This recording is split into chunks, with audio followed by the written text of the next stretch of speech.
Toxic masculinity is something that can make women concerned about working with men.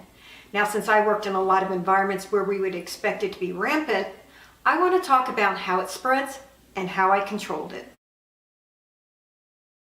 Working in a male-dominated industry, I learned that out of every 10 to 15 men, I could expect to find one toxic man. And I could usually identify him because he spent a lot of time trying to round up a couple other guys to join him in some form of obnoxious or aggressive behavior. In the workplace, toxic behavior usually comes out in the form of bullying. As women, we're taught to associate this aggressive behavior with the alpha male, and that's exactly what the toxic man wants us to do. But in reality, he's not the alpha. He's actually just an alpha wannabe. And if we see through his facade, we realize we can probably squash his behavior all by ourselves. This is why most toxic men won't act out alone. Instead, he's going to have a couple of wingmen in the background encouraging his behavior. It's really important for women to understand that a toxic man acts out because he's allowed to. As women, we're taught we're supposed to report his behavior to management, and management will take the appropriate action. But the toxic man already knows that management isn't going to do anything. They're going to wimp out and ignore his behavior. So if you're getting that wishy-washy response from management, that's exactly what's happening. And if you expect them to change and finally address the situation, you're going to be sorely disappointed. This is why women need to take matters into their own hands and resolve the situation themselves. The first thing women must understand is that this isn't a man-woman issue. It's a man-man issue. For whatever reason, the toxic man doesn't feel respected enough. He feels low on the male hierarchy, so he needs to act out and prove his worth to the other men around him. He thinks that by bullying and picking on someone else, he will raise his status. Contrary to what we are taught, he usually picks on another man first. But if that fails, he'll turn his attention to a woman.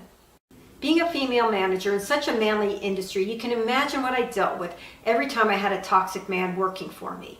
But since I understood that this is a man-to-man issue, I stepped back from the situation and turned it over to the male hierarchy to resolve. Here's how it works. Let's say we have 10 male colleagues and one is toxic. His first move is to recruit 2 men as his wingmen and create his little toxic gang where he can play the alpha. Out of the remaining men, there are another 4 you can't count on to stand up to him. They will wait to see which way the wind blows before they decide what to do. If no one controls the toxic gang, these guys will be recruited to join them because that's where the power is. It's this power shift that creates a toxic workplace. Out of the remaining 3 men, there's usually one highly respected man who will stand up for what is right.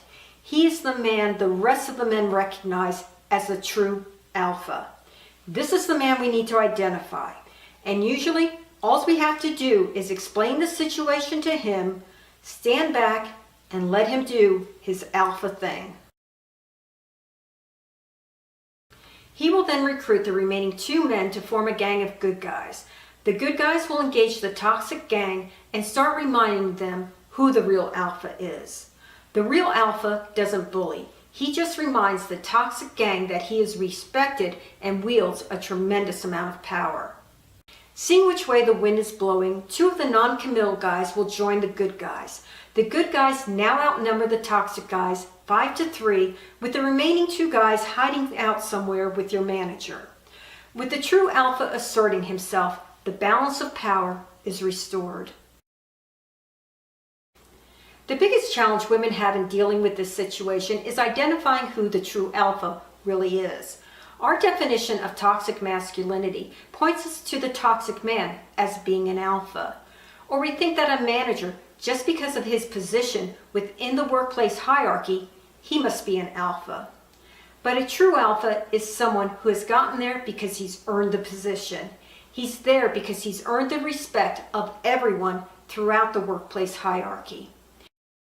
A few final points. The vast majority of the men we work with are really great guys. I've been the only woman working with hundreds of men and have had absolutely no trouble. But I was also working with some really great alphas who kept the toxic men in line, including toxic senior managers.